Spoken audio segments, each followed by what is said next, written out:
So going up the mountain here, the straight park is the best thing. I love this place. Going for a hike. So I did a show for a while, like I don't know how many episodes. Entertain God and your ass will follow. I was kind of proud of that. It was like excellent. Little 5-minute clips. And what I just set out in, like I always try to improvise, right? Because like when you're doing miracles, you can't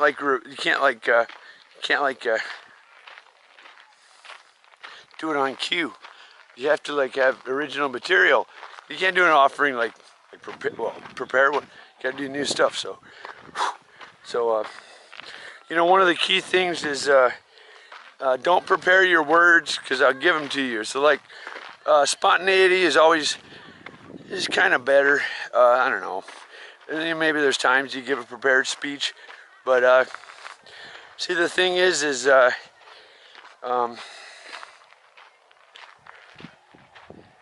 let's say you're giving a sales pitch or something, and I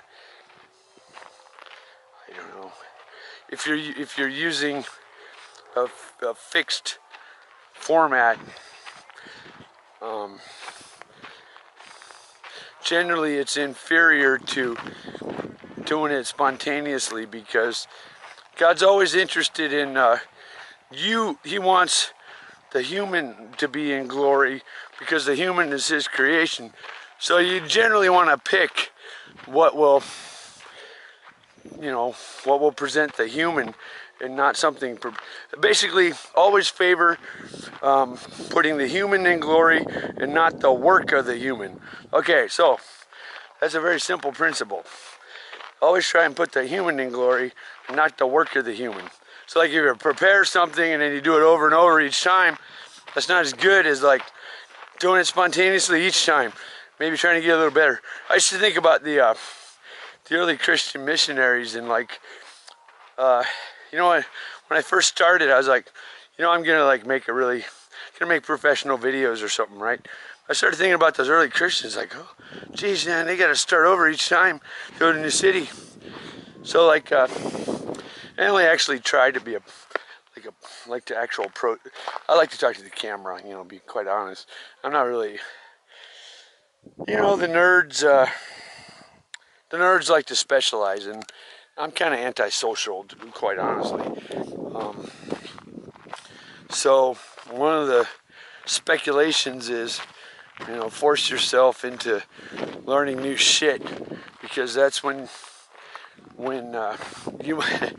your performance might be bad, but actually when you're struggling to learn something, that's when you're most glorious. But it's humiliating to you, but that's actually when God is in most glory. So like when you're struggling and getting humiliated learning something, let's just say you have no potential to be a good musician because it's not in your genes.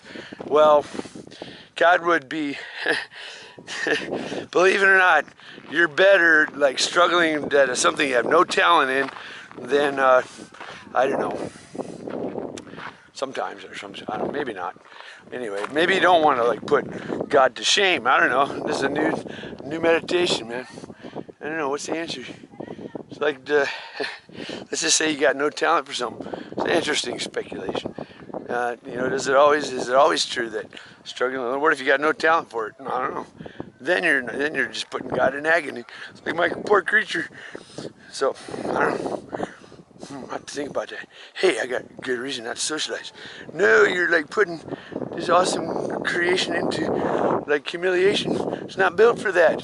Maybe. I don't know.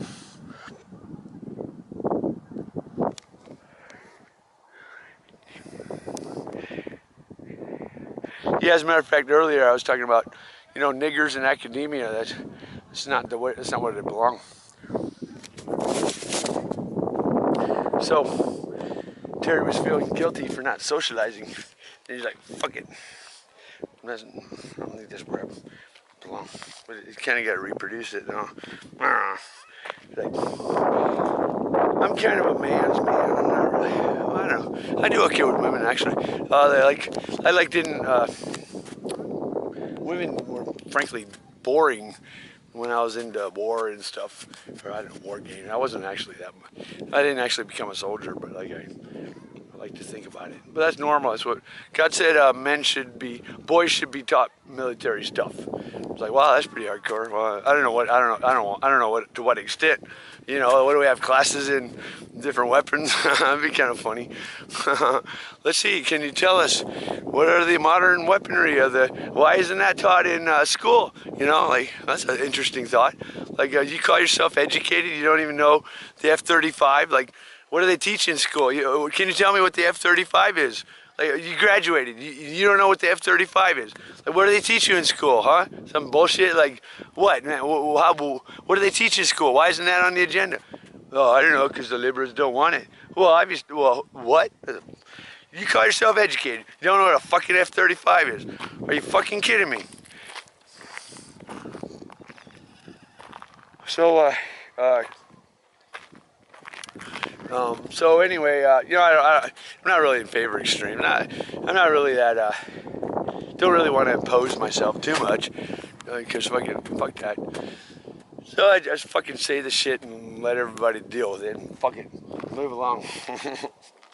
So like, I don't know. So where are we? So yeah, there's something you want to put God in glory.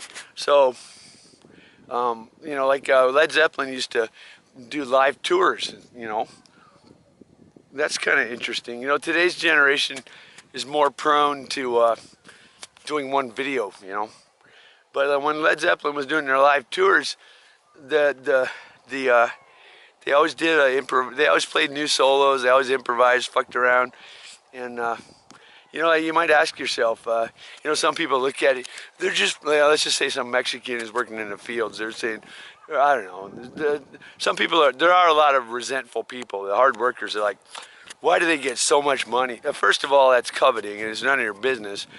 Maybe they're just superior. Do you ever think of that? No, everybody's equal. No, some people are superior. Just deal with it. You got to learn, right? Because, like, this is fundamental to Christianity. If you can't accept a king being superior, that's a deficiency in your character, plain and simple. And anyway, so Led Zeppelin, right? They go on. First of all, look at this. They're on the road the whole time. They are living like soldiers because they're on the road all the time. The businessmen are living on the road all the time. You know, mostly men don't really want, I don't know, the pleasures of a nest with like lots of possessions. That's kind of like, on some level, that men want like the satisfaction of being awesome and like, I don't know, and adventure and all that, right? Not everybody wants most real men like adventure, you know, and it's nobody promotes that as, hey, look, you get paid with awesome experiences, you know. How about that? You know what I'm saying? You gotta, everybody looks at the Catholics like losers. Oh, well, immediately you're poor. Dude, man, you just got like a stupid understanding of life, okay? Dude, like the Romans were badass. They trooped around Europe, you know, like with what they could carry in their back, and they felt really good about themselves because they were okay. Well, God said they sort of might have fucked up a little bit by too much cloning or some shit. But anyway, so like they trooped around, felt badass, and they had a lot. I bet. Maybe you don't know the brotherly experience of kind of, I guess, the lower classes or something, but like that's a fantastic thing, the brotherly love. Now Terry starts wondering about this. You know, I don't know, whatever. Is there something homosexual at some point? I don't know, because I've definitely seen it a little bit. I'm like, oh, hold on a second. There's a lot of brotherly love here. I think we better like, I think they put a stop to this. Anyway, so. Where were we? So Zeppelin, right? They're on the road. They're businessmen. They're on the road. Soldiers are on the road. So this is kind of living without possessions. And so like everyone looks at the Catholics. Oh, they want to be poor or some shit. Hey, look at all these people.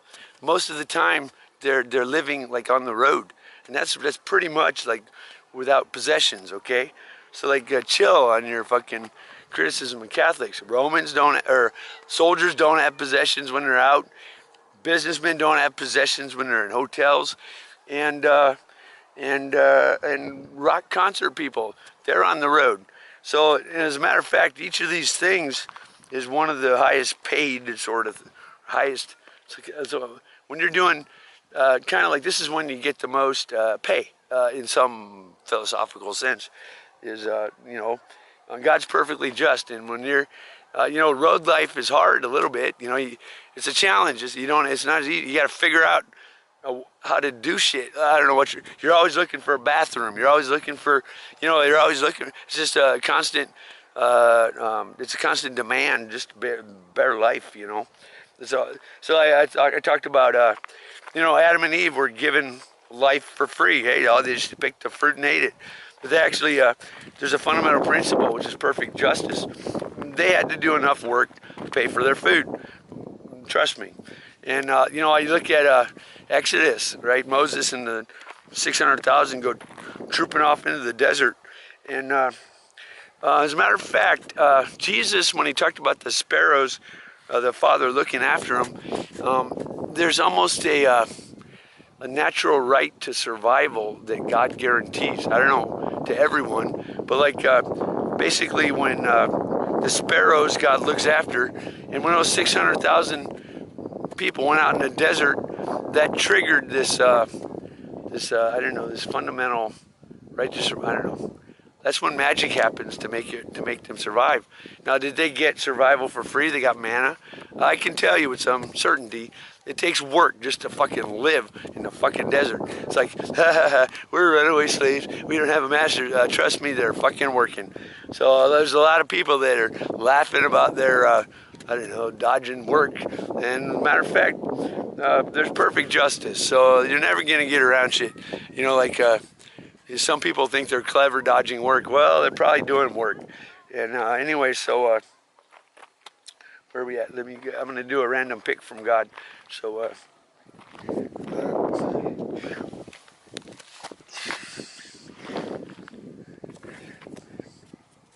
here's the ring a bell, okay? And I do this.